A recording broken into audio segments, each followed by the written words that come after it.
ជំរាបសួរបងប្អូនចូលបងប្អូនក្រឡេកមើលទៅលើព្រះភ័ក្ត្ររបស់ព្រះពោធិសត្វអវលោកេស្វរៈនៅលើ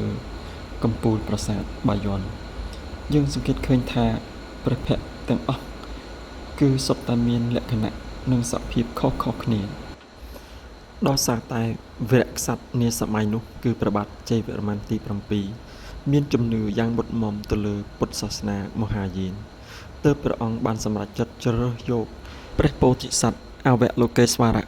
ដើម្បីមកដាក់នៅលើកំពូលប្រាសាទទាំង49នេះដោយព្រះអង្គតំណាងឲ្យព្រះពោធិសត្វនៃក្តីមេត្តាករុណាហើយរូបនេះក៏ជារូបតំណាងរបស់ព្រះបាទជ័យវរ្ម័នទី7ដែលជាវីរក្សត្រដ៏អង់អាចក្លាហានដែលបានបូជាឈាមស្រស់សាច់ស្រស់